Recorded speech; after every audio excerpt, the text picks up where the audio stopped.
ही गोष्ट आहे एक गरीब पण चतुर मुलगा सुमनची, ज्याचं या जगामध्ये कोणीच नव्हतं. म्हणूनच तो स्वतः गावातल्या एका धाब्यावर काम करून आपलं जीवन जगत होता. सुमन गरीब होता पण उदार होता. तो रोज आपल्या जेवणातला थोडा भाग त्याच्या एका मित्र माशाला न विसरता खाऊ घालत होता. कसा आहेस मित्रा? हा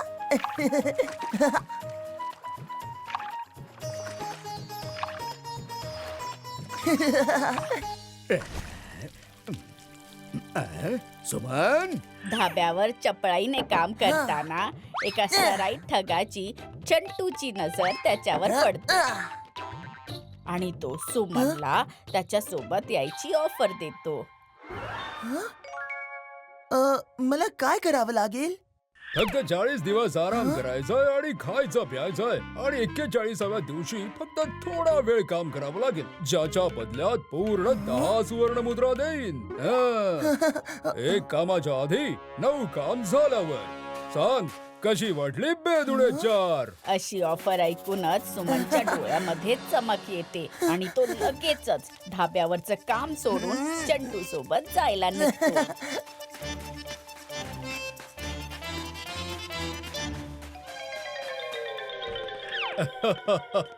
असं समज की तुझे आरामाचे दिवस सुरू. आरामात जेवण कर, झोपून जा. झोपेतून उठ, जेवण कर, हिंड फेर, जेवण कर, परत झोपून जा.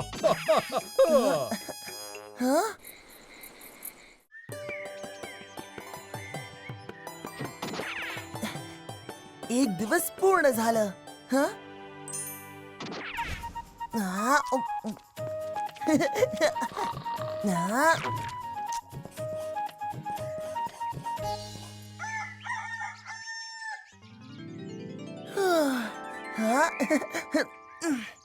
अखेर सुमनच्या 40 दिवसांच्या क्वारंटीन नंतर कामाचा दिवस आला, म्हणजे 41वा दिवस.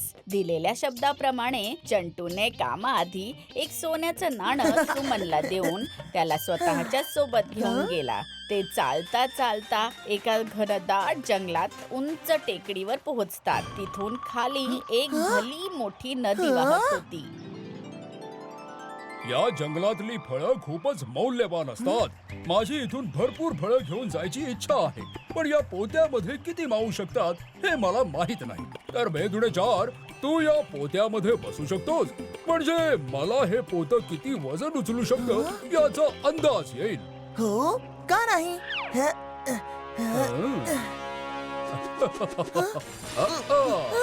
हे काय करताय? काढा मला. अरे बेदुडे 4, बस थोड्याच वेळाचा प्रश्न आहे. तसंही तुला एवढे दिवस खाऊ पिऊ घातलंय, आता तू माघार नाही घेऊ शकत.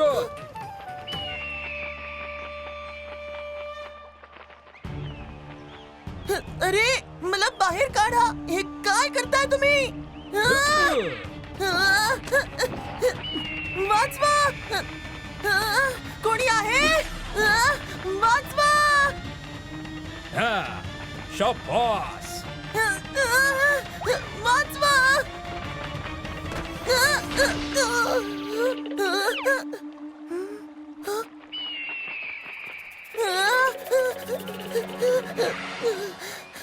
काका, मला इथून बाहेर काढा. घाबरू नकोस. फक्त तुझ्या आजूबाजूला पडलेल्या खजिन्यातून बेदुडे 4 हिरे मोती फेकत राहा इकडे. खजिना फेक, मग रस्ता सांगतो.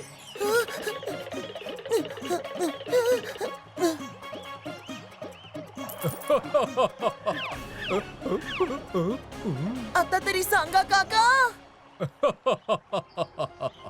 मूर्ख बालका, तुला आजूबाजूला मानवी सापळे दिसत नाहीये? तुझ्या आधी सुद्धा कित्येक लोक गरुडाचं भोजन बनलेत आणि आता तुझी पाळी आहे. अरे हे काय करताय काका?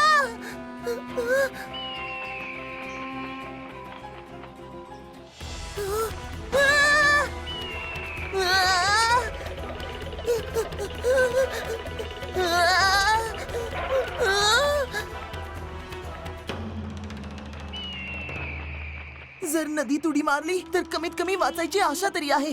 इथे तर ही घार मला नक्कीच टोचून टोचून खाऊन टाकेल.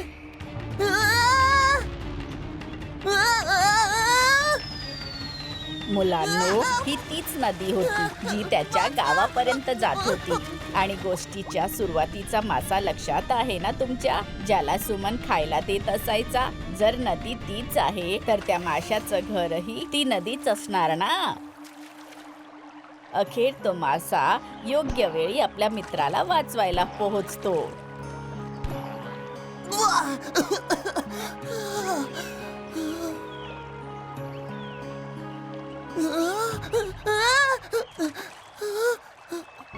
धन्यवाद मित्रा. आज माझ्याकडे तुला द्यायला काहीच नाही आहे. या गोष्टीला कित्येक दिवस होऊन जातात. मग एक दिवस ठग चंटू पुन्हा गावात येऊन त्याची पुढची शिकार शोधत होता. तेव्हा त्याची नजर सुमनवर पडते, ज्याला पाहून तो चकित होऊन जातो. ते तुडे चार तू तिथून परत कसा आलास? सुमन खूपच चालाक होता. त्याने चंटूला अडकवण्यासाठी एक योजना बनवली. खूपच सोपं होतं. तुम्ही जसे मला सोडून गेलात, घारीपासून वाचत वाचत पळताना मला एक गुहा सापडली जी थेट टेकडीच्या पायथ्याशी येते. बस तिच्यातूनच मी खालपर्यंत आलो. अच्छा, मग तर त्या गुहेतून मी सगळा खजिना बेतुडे चार करू शकतो. सुमन बाळा, मला माफ कर बाळा. मी तर तुझा काका आहे. तू कुणाला त्या गुहेचा पत्ता सांगितला तर नाहीस ना? अजूनपर्यंत तर नाही. शाबास. मग तू मला त्या गुहेपर्यंतचा रस्ता सांगू शकतोस का? त्याच्या बदल्यात मी एवढे पैसे देईन की त्यात तुझं राहणं, खाणं पिणं सगळं बेतुडे चार होऊन जाईल. अच्छा, पण ह्या वेळेला तुम्ही मला फसवणार तर नाही ना? नाही नाही नाही नाही, अजिबात नाही. अशा प्रकारे त्यांचा व्यवहार पक्का होतो आणि ते परत त्याच टेकडीवर पोहोचतात. पण या वेळेला चंटू स्वतः पोतं घेऊन टेकडीवर पोहोचतो.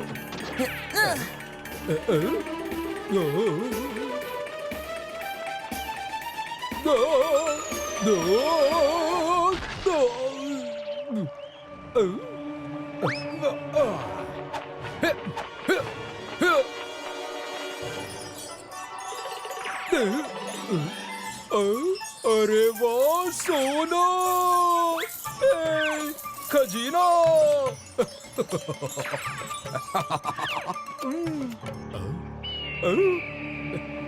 गुहेचा रस्ता कुठे कुठे आहे? गुहेचा रस्ता इथे तर कुठलीच गुहा दिसत नाहीये. कुठे आहे गुहा? कुठली गुहा? कसली गुहा? अरे हे काय बेदुडे चार करतोयस? तुझी स्मृती तर गेली नाहीये ना?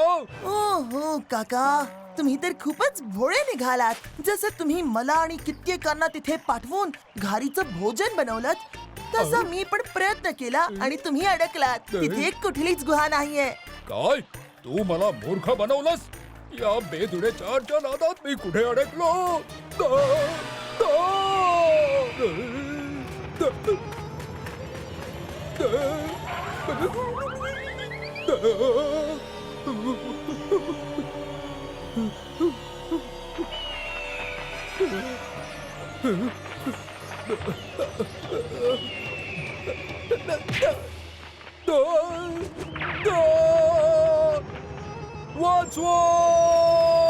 या नदीत बुडण्यापासून वाचवायला सुमनकडे त्याचा मित्र मासा होता.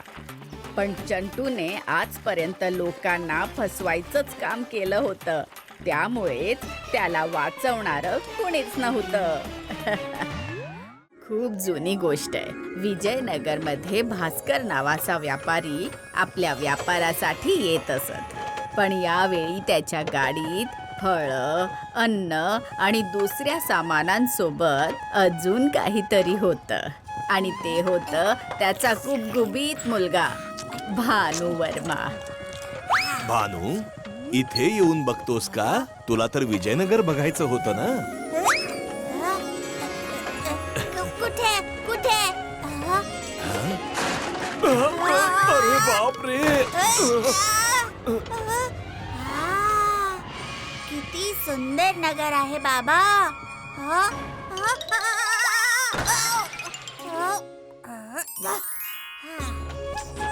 काय कसे आहात काका? खूप छान भास्कर बाळा.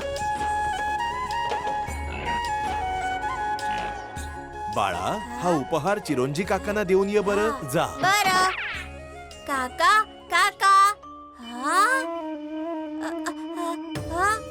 हे काय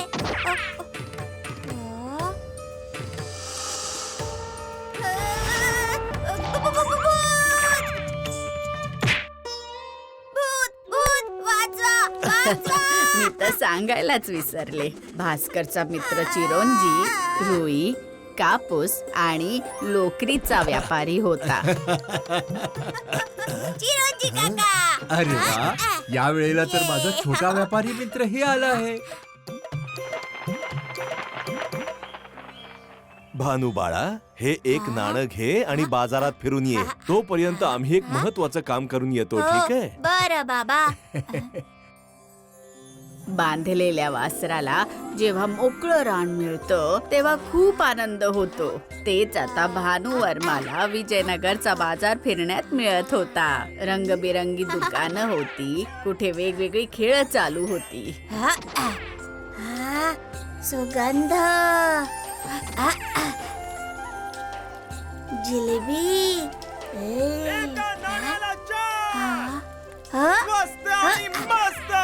घेऊन जा, घेऊन जा. एका नाण्याच्या बदल्यात 4, आमच्याकडे तर 6 मिळतात. मग तुमच्या इथे जाऊन घे. जा. अरे घेऊन जा एका नाण्याला एक. यापेक्षा स्वस्त फळ कुठेच मिळणार नाही. एका नाण्यात इतकं मोठं फळ. हा फणस आहे बाळा. अरे मोठ्यांकडून शिकलो आहे. गुळ आणि साखर पण याच्या समोर फिकी आहे. अरे चाखून तर बघ बाळा. हे घ्या एक नाणं.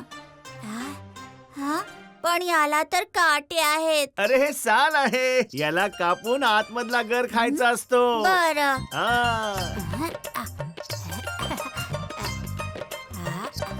व्यापारी वडिलांचा व्यापारी मुलगा आहे. एका नाण्यात एवढं मोठं फळ घेऊन आलोय. बाबा तर खुश होतील. अरे काटे टोचले.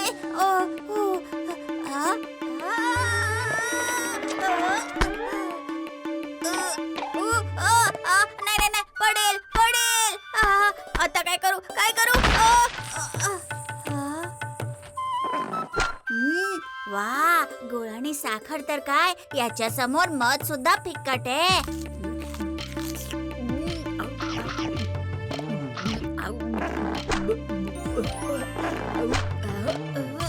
हे गोड तर आहे पण खूपच चिकट आहे.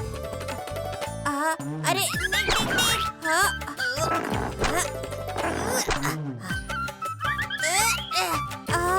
अरे हे तर कपड्याला सुद्धा चिकटतंय.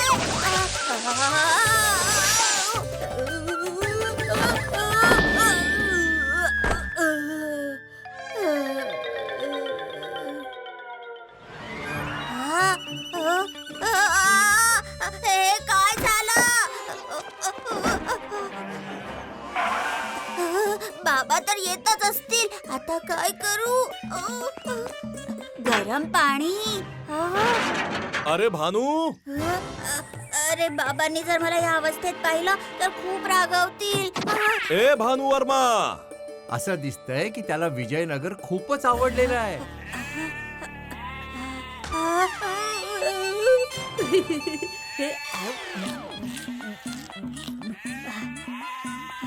जोपर्यंत आपण राजमहालातून परत येऊ तोपर्यंत तोही परत येईल. तर मग चल हातपाय धुवून निघूया आपण. राजासाहेब आपली वाट पाहत असतील. चला निघूया. हो. दिवसभर थकलेला भानुवर्मा बसताच झोपी गेला.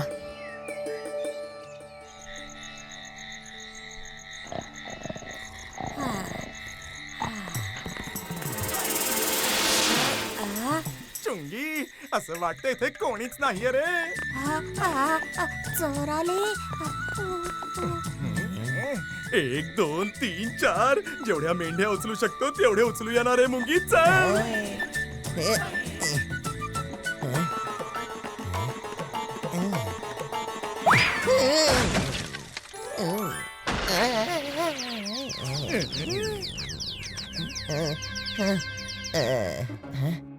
मुंगी बघ किती भरलेली आणि गुबगुबीत मेंढी आहे.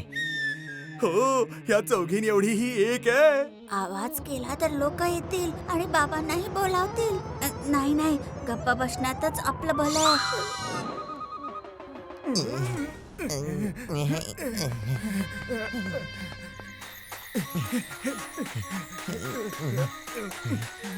चुंगी बघ तरी.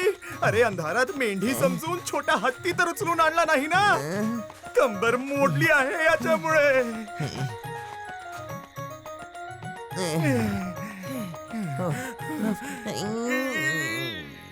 अरे उठ ग.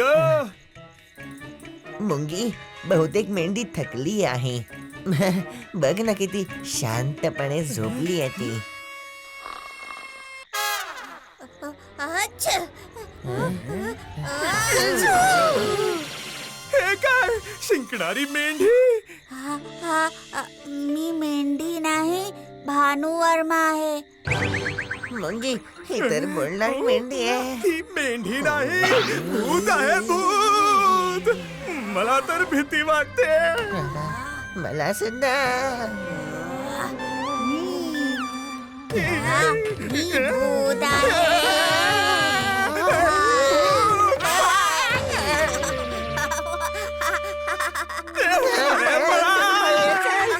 चुंगी आता काय करायचं.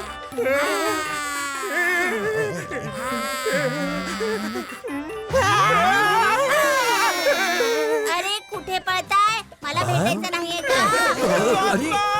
अरे भेटून तरी जा.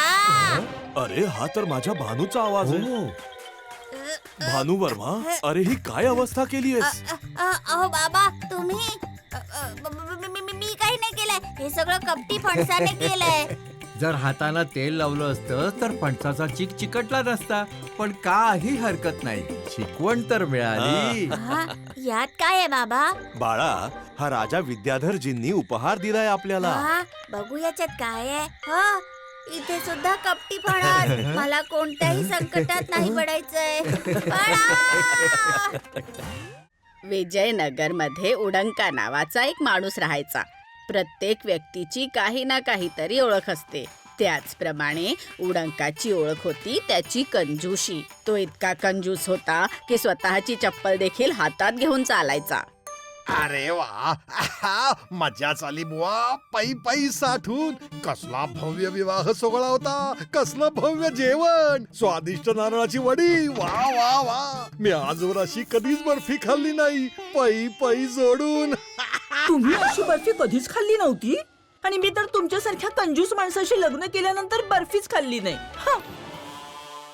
अगं माझं ऐक तरी. पुढच्या वेळी पुन्हा मेजवानी असेल की तेव्हा तुझ्यासाठी घेऊन येईन. माहित नाही पुढच्या वेळी मेजवानी कधी होईल ते. पुढची मेजवानी तुम्ही नारळ आणून दिलं तर मी लगेच बनवून देईन. पण तुम्हाला नारळ आणा असं सांगणं म्हणजे म्हशी समोर पिपाणी वाजवण्यासारखं आहे हो. कारण पै पै जोडण्याच्या नादात स्वतः तर पादुका हातात घेऊन फिरता तुम्ही. कंजूशीच्या नादामध्ये पीठ आणि डाळ काही तुम्ही आणून देत नाही आणि खायला मात्र नारळाची बर्फी हवी. अगं पीठ आणि डाळीची गोष्ट वेगळी आहे ग.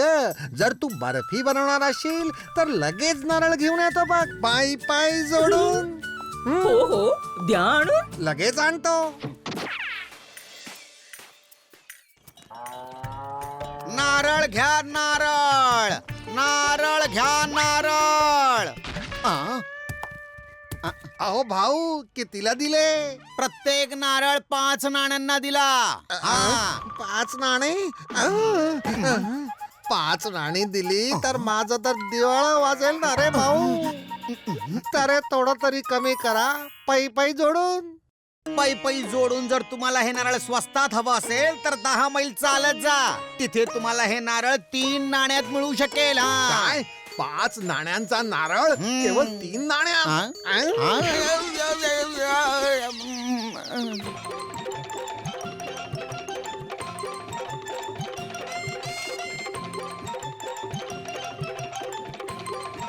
अरे माझा मी घाम का वाया घालवू. कधी ना कधी उपयोगी पडेलच की. हुडंका दुसऱ्या नारळ विकणाऱ्याकडे जाऊन पोहोचतो आणि त्याची हाव अजूनच वाढते. 3 नाण्यांचं नारळ जर तुम्हाला 2 नाण्यात हवं असेल तर 10 मैल पुढे जा. अरे पैसे वाचवण्यासाठी तर मी जगाच्या कुठल्याही कोपऱ्यापर्यंत जाऊ शकतो.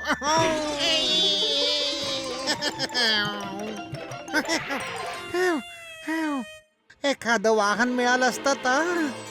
अरे वा, मिळालं.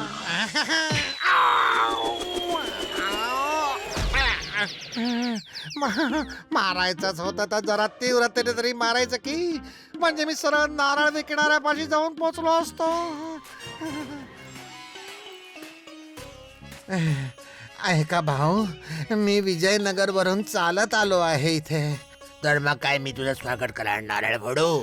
शक्य असेल तर तुम्हीच फोडा की. नारळाचा साल आणि पाणी तुमचं, फक्त खोबरं मला द्या पै पै जोडून. अच्छा, एक अख्खा नारळ एका नाण्यामध्ये मला मिळेल का हो? अरे का नाही, तुम्ही इतक्या दुरून आला आहात. हा घ्या नारळ. हे काय, मी तर नारळ मागितला होता. हे तर फक्त रिकामा नारळ आहे. एका नाण्यात फक्त रिकामा नारळच मिळेल. चल निघ इथून, जा, चल फट. तुला नारळ फुकटात मिळू शकतात मित्रा. फक्त पायांना चाकांसारखं चालव आणि 10 मैल अजून पुढे जा आणि समुद्र किनाऱ्यावरून हवे तेवढे नारळ काढ.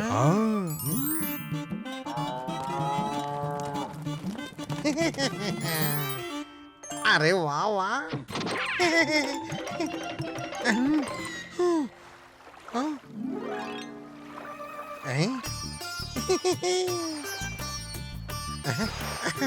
अरे वा, सगळीकडे नारळच नारळ. माझे नारळ.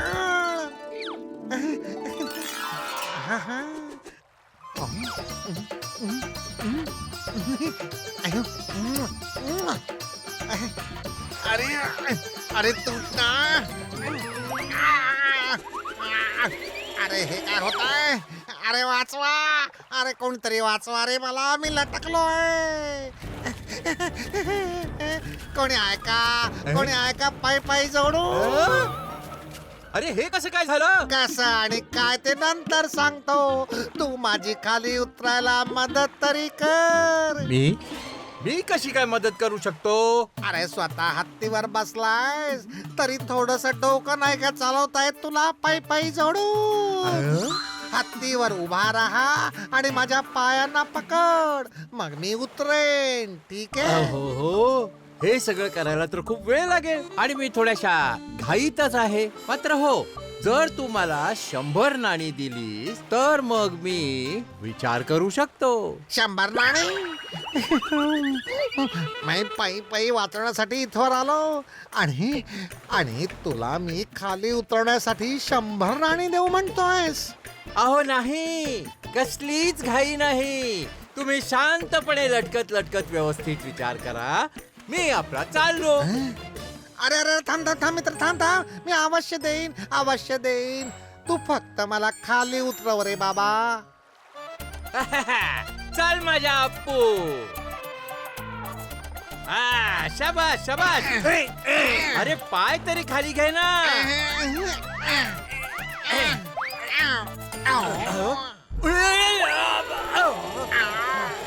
अरे अप्पू कुठे चाललास? अप्पू, अरे कुठनं मी तुला सोडवण्यासाठी म्हणून आलो आणि मी तिथे अडकून पडलो. आता मी कोणाला बोलवू? इथं तर कोणीच दिसत नाहीये. मिळालं. वाचवा इकडे. इथे आता तुम्हीच आज जे खाली उतरण्यासाठी आमची मदत करू शकता. हो, का नाही. फक्त मी त्या बदल्यात तुमच्याकडून 1000 नाणी घेईन. काय? 1000 नाणी?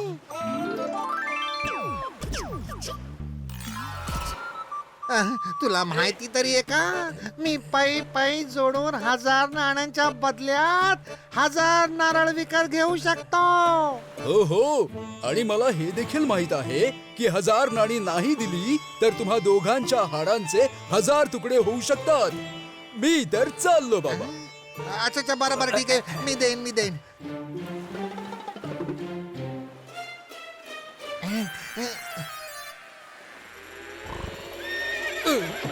अरे ह्याला सुद्धा आताच पळून जायचं होतं. अरे माझे हात निसटत चालले. तू हात सोडू नकोस. तू हात सोडलास तर आपण सगळेच पडू.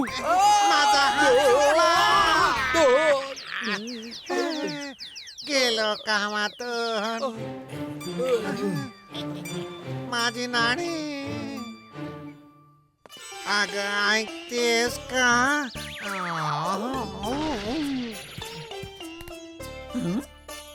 अहो हे आता तुम्हाला काय झालं आणि हा नारळ कितीला पडला 1000 नाण्यांना पडला. If you like this video, subscribe to our channel Murthy Media.